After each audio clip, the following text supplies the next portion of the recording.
What's going on, everybody? Friday morning. Friday. Why is Friday my favorite day of the week? I can tell my GPS to go home. We are down in Alabama, heading to a power generation plant, picking up a turbine in Quinton, Alabama, going up to Copley, Ohio.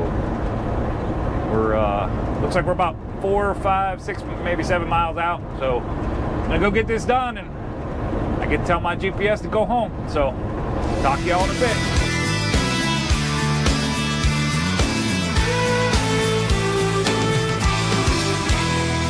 Right across these plains and prairies, Rocky Mountain highs, fade off into the distance like ghost riders in the sky. Black smoke and white line, steel horses side by side. It's more than just a living, y'all. Hell, it's our way of life. We're the last of the cowboys to get it.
What's going on, guys?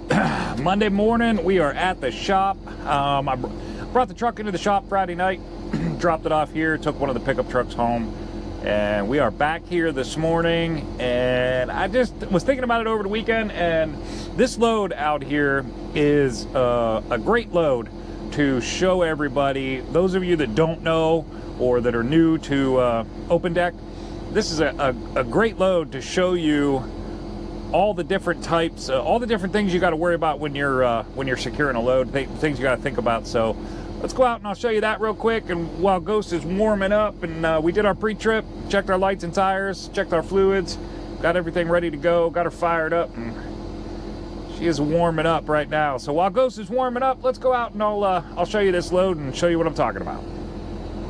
All right, so here we are. This is a gearbox for a turbine system. From what I understand, this is pretty crazy. This thing has been running for 35 years straight, non-stop. The only time it's been shut down is for a 4-hour period while they were doing maintenance on something else, and they shut this thing down. But this thing had run for 35 years, 24 hours a day, 7 days a week. That's pretty incredible. So they had really nothing wrong with it from what they said, other than it's got some oil leaks. So they were concerned about leading to other problems. So they replaced it with one of their other ones, took this one out, sent it up to get it up here to get it rebuilt. And so we're going to run it over there so they can take it off the trailer and get it rebuilt. But crazy part about it, man, been running for 35 years. That's pretty, they just don't make them like that anymore. So what I wanted to show you here is this thing is a great depiction of all the different things that you got to worry about when you are tying something down. There's three main things you got to worry about when you're securing a load: keeping it to the trailer, holding it down to the trailer, keeping it from moving forward, and keeping it from moving backwards. So if you got to slam on the brakes, you don't want this thing coming at you. And if you get hit from behind by somebody, you don't want it going that way as well. So this, because of the way it is, and it's a great visual on all of those things all at the same time. So here's what I wanted to show you. So we covered forward movement. This thing weighs They told me it weighed 52,000 pounds. Turns out it actually weighs about 48,000 pounds. So knowing what we know about securement, we've got to have at least 4, I put 5 chains on it because I like that extra, a little bit extra, but you got to have at least 4 to make it work. So what I got here is I ran 1 chain right here all the way across the front. This chain, if you can see it, that chain runs all the way across the front and back down. That's giving downward pressure from right there, and it's also holding back on it. So if I got to slam on the brakes, it can't come forward. So that's our first chain right there. And then I took 1 chain and went straight over top of it. This goes from one side to the other, as does that one. It goes from one side to the other. And then I did the same thing on the very back here. I put another chain. This one, just like the front, it comes all the way around, goes to the other side, holds onto this thing from being able to go backwards. And then, because we needed extra securement, we have these great lifting lugs right here that are in a perfect position. I went ahead and put 1 chain on each, and I actually used 1 chain, threw the access across, and used the same chain on the other side, did the same exact thing over there. So this chain I just hooked to the lifting lug, came right down to the trailer. Also has some, this is pulling down on the load, but we only get half credit for it because it doesn't go all the way over. But this is pulling, has downward pressure as well as backwards pressure on it. So, and then this one up here, we use the lifting lug right here, and we pulled forward on this one so that it's pulling forward. So if we get hit from behind, it can't, the load can't shift that way. So this also, these two also cover us for sideward movement. So if we were to be hit from the side, or this thing can't go left or go right on the trailer when we're going down the road, these 2 chains right here also help with that. They are the main source of that. And then you have your chain going over and your 2 chains on both ends that are also helping hold it down and helping hold it from going left to right. So this right here has every single way that this load can shift. It's covered, and it's a great visual effect on it. So I wanted to show you guys this because you can see it plain as day. This is what it needs to look like. These are the things you need to think about when you're securing something down. Can it move forward? Can it move backwards? And can it move from side to side? As long as you got those 3 things covered, then you are in good shape for running that thing down the road. So on that note, I'm pretty sure Ghost is probably warmed up now, so let's go ahead and get back in that thing and warm these hands up because it's a little cold up here in Ohio right now. We're gonna go get this thing delivered. We're only about 20 minutes away, so we're gonna go get this thing delivered. And we got a truck chassis we're gonna pick up about half hour from that down in New Philadelphia, pick it up going up to Dodge Center, Minnesota, where I'm guaranteeing it's gonna be cold up there. So let's go get it done.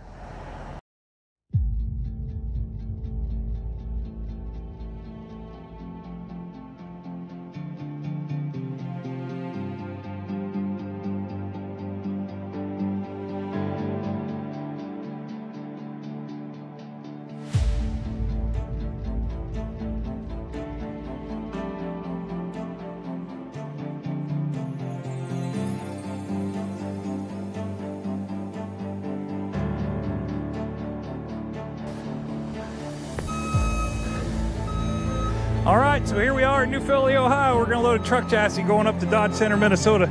This guy right here, we're calling him the Legend. We're gonna see if the Legend can get this on 1 try.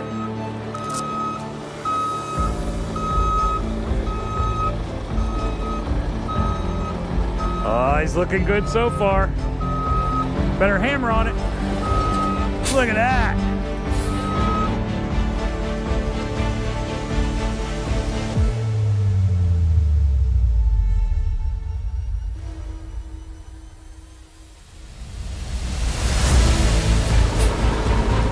That'll work. I guess maybe he is a legend. Put that thing on in 1 try. Look at that.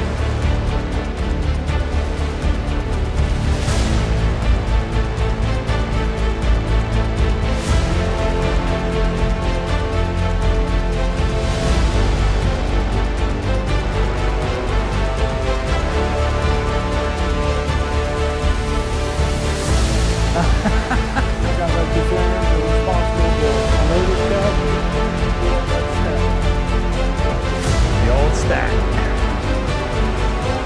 stack that almost kills us when we're up there. Thank you.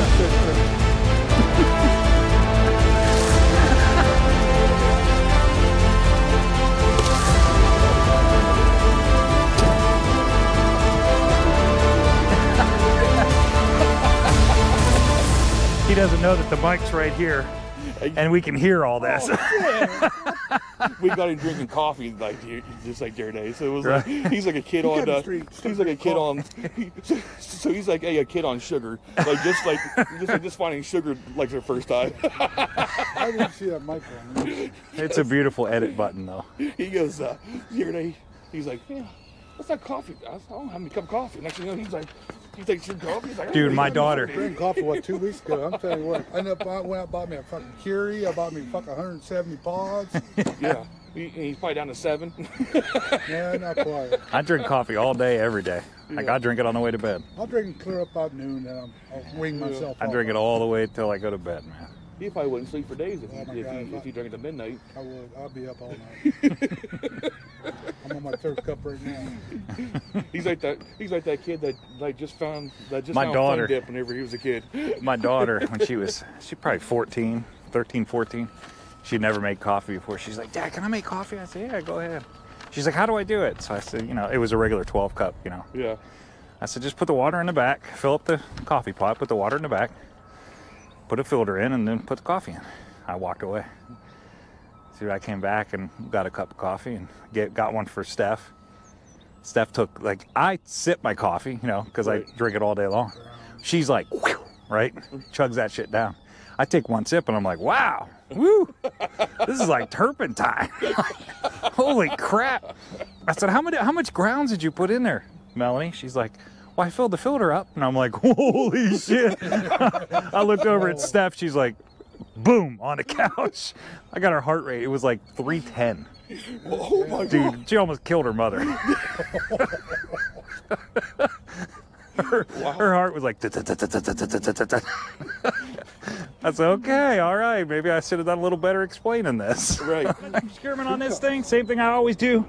We got one chain running across. We use the ends of the chain, hook to the chassis, come right down on the trailer.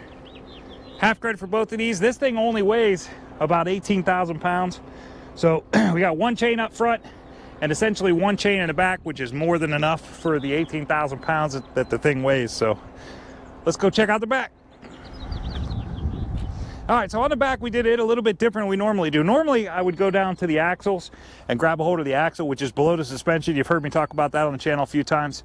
But on this one, because of the way the paint is and everything, I just couldn't get it without causing damage. So we came up and grabbed the frame and came right down on both sides, just like we do on the front. We did the same thing back here. One chain through the access across, hooked up on the frame, came down under it, came right to the edge of the trailer. So we got one chain back here, one chain up front. That equals 13,000 pounds of securement. We only need about 9,000 pounds to be able to haul this load. So we are more than good on securement. Now, this truck chassis,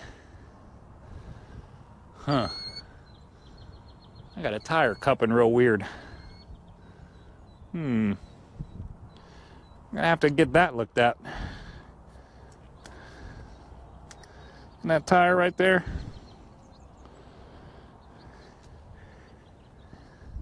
This right here, this is some odd cupping. You don't normally see that, but I got into a little bit of gravel, and that gravel put a little bit of dust on the tire, and it let me be able to see that this, you almost wouldn't notice that without being on some kind of gravel. So we're gonna have to deal with that here. It's not a violation now, not even close to being a violation yet, but looks like if that continues, that could be a violation. So we're gonna have to get that taken care of in the next week or two. But all right, back to this load. This is going to be a garbage truck chassis. It's going to Dodge Center, Minnesota, to the body shop. They're going to put a body on this. The interesting thing about this, and you're going to see that in the next video, is that we have to put, there's an exhaust stack up here. There's this little tiny exhaust stack. When we get there, we have to unzip tie this thing from the body, go up there and put it up on the top of that stack, standing on this or whatever. However we got to do it, we got to put this stack up on top. They will not accept it there on site without having that stack put on. So not only do we got to drive it off the trailer, we also got to put that stack on before they'll take delivery on it. So we'll see that. You'll see that in probably the next episode. But right now, we're going to get on the road. We're going to get up as close as we can to Dodge Center, get something, try to get something lined up for tomorrow so we got something to get out of there with. So we'll talk to y'all soon. Everybody stay safe out there.